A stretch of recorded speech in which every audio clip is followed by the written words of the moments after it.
OK. Donc, bienvenue à tout le monde. Moi, je voudrais vous parler ce matin de la Grèce et de l'Europe.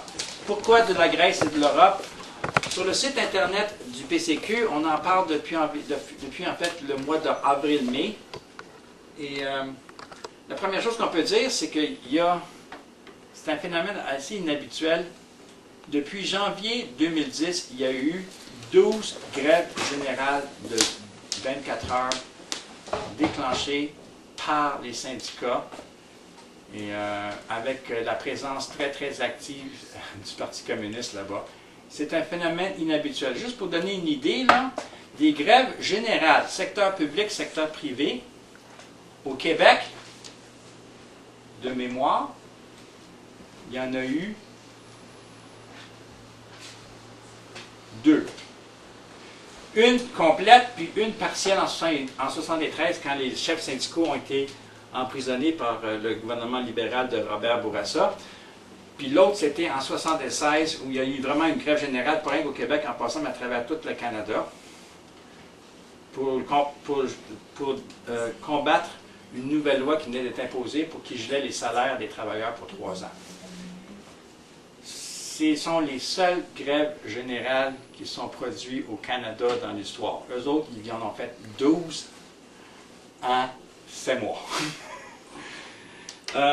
Je pense qu'il n'y a pas de période qu'on peut comparer à ce qui se passe actuellement en Grèce et jusqu'à un certain point en Europe depuis les événements de mai 68. Beaucoup d'entre vous sont jeunes et donc n'ont pas vécu mai 68, mais mai 68, en fait, l'année 68 est une année de bouleversements sociaux majeurs, où est-ce que, en France, ça commençait avec les étudiants, le mouvement ouvrier s'est mis de la partie, il y a eu des grèves générales, le pouvoir était menacé.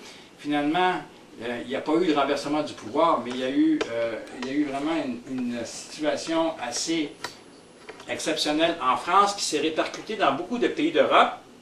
Ça s'est étendu à l'Amérique latine à un moment donné. Cette même année-là, il y avait eu des grèves très dures, je pense, je ne me trompe pas aussi, entre autres au Mexique.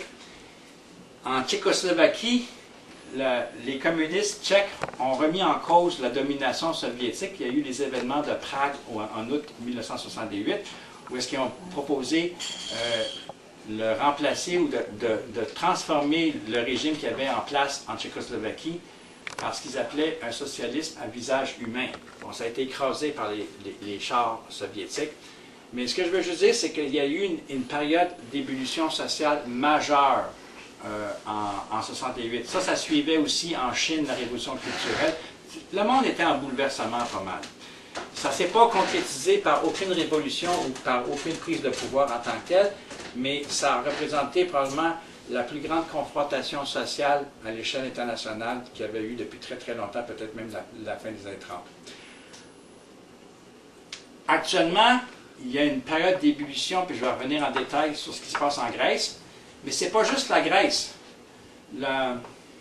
Puis ce qui est très intéressant en passant, c'est que partout où il y a des grèves actuellement générales, puis des mobilisations massives, sont dans des pays où, étrangement, la gauche est au pouvoir. Et ce qui est très intéressant, c'est qu'on parle de la Grèce, on parle du Portugal, on parle de l'Espagne. Ça se fait aussi dans des pays où est-ce que c'est plus la droite qui est au pouvoir, comme en France ou en Italie. Mais en Espagne, Portugal, Grèce, ce sont les socialistes qui sont au pouvoir. Ce qu'on appelle les sociodémocrates. Et les sociodémocrates, eux, sous la pression des grandes institutions financières bancaires suite au crash financier qu'il y a eu en 2008, on cherche actuellement à imposer, comme le fait aussi le gouvernement de Nicolas Sarkozy, comme le fait aussi Berlusconi en Italie, mais cherche à imposer des mesures d'austérité extrêmement sévères. Et là, ce que ça amène toute une frange de la population qui, avant, appuyait les gouvernements de gauche, sociodémocrates, à maintenant opérer une certaine rupture avec ces partis-là. Et là, ils considèrent que ces partis-là sont vendus ou ne représentant plus leurs intérêts. Puis ce qui est très intéressant en plus, c'est que dans plusieurs de ces pays-là, je ne dirais pas partout, mais dans plusieurs de ces pays-là, c'est le cas en Espagne, au Portugal et en Grèce. et aussi en France, sont les communistes qui sont au premier plan de la bataille.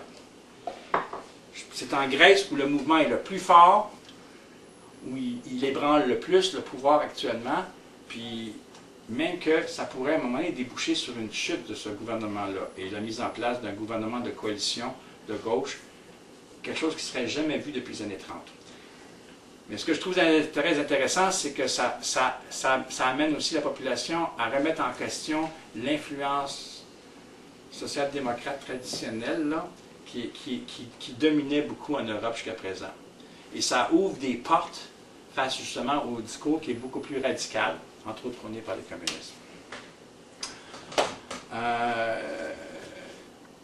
Je fais une petite parenthèse pour dire que c'est aussi dans un contexte où, et ça nous intéresse, nous particulièrement au Québec, où est-ce que c'est pas juste une situation d'ébullition sociale, mais c'est aussi un contexte où les conflits nationaux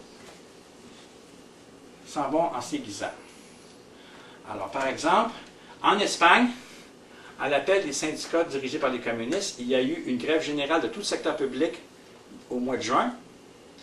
Et là, maintenant, ils appellent à une grève générale de toute l'économie au complet, privé, public, pour le, je ne sais plus si c'est le 26 ou le 29, mais la fin septembre. Et là, le gouvernement espagnol a dit que ça, les syndicats faisaient preuve d'une irresponsabilité sociale majeure, etc., etc. Mais l'appel a été lancé, puis ils sont en train d'organiser ça.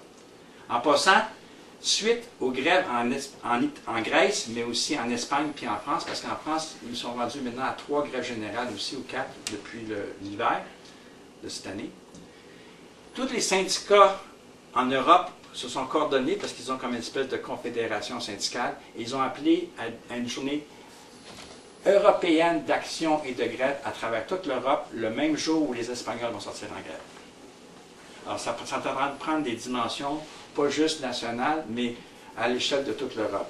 Et ce que je voulais dire aussi, c'est qu'en Espagne, il y a une semaine, il y a eu 1,5 million de Catalans qui sont descendus dans la rue pour exiger l'indépendance de leur pays. Et une semaine avant cette manifestation de 1,5 million, il y avait eu une grève générale de tous les syndicats contre le plan d'austérité. Ça fait que les questions sociales, puis les questions... quand on dit, nous autres, au Québec, on veut marier les questions sociales puis la question de la souveraineté du Québec ensemble, en faire 2 combats qui sont jumelés ensemble, bien, les Catalans, actuellement, là, ils sont en train de faire ça. J'en profite de faire une autre petite parenthèse pour dire que la Catalogne, c'est la partie est de l'Espagne, celle qui est... C'est juste au sud de la France, puis c'est vis-à-vis la Méditerranée. La principale ville de la Catalogne, c'est Barcelone. Et ceux qui connaissent un peu d'histoire savent que en 2030, il y a eu ce qu'on appelle la guerre civile en Espagne. Là où le mouvement républicain puis communiste était le plus fort, c'était en Catalogne. En passant, c'est très intéressant. L'Espagne est un pays où il y a plus qu'une nation. Mais en Espagne, il n'y a pas un parti communiste, il y en a plusieurs. Et il y a notamment un parti communiste catalan, complètement autonome du Parti communiste espagnol. Et ça remonte aux années 30, du temps de la lutte contre Franco, puis ça avait même été entériné par la Troisième Internationale. Parce que le mouvement national catalan est très, très, très fort, il remonte à très, très longtemps. Les autres, ils ont vécu une situation où est-ce que c'était même pire que ben, la langue catalane était interdite d'utilisation par la loi. Tu n'avais pas le droit d'enseigner ou de parler catalan dans les lieux publics jusqu'au départ de Franco. Ça, on parle donc des années 70. Et ce qui a déclenché la manif de 1,1 million, c'est que pendant que le gouvernement espagnol a imposé des mesures d'austérité contre les travailleurs et la population en général, la Cour suprême d'Espagne a aussi statué qu'elle a annulé une négociation qui avait eu lieu entre le gouvernement provincial de la Catalogne et le gouvernement central. Ça s'était produit en 2004 pour déclarer la Catalogne comme le territoire d'une nation distincte. Il y a des affaires similaires avec ici au Québec. Et conséquemment, avait accordé au gouvernement provincial de Catalogne un pouvoir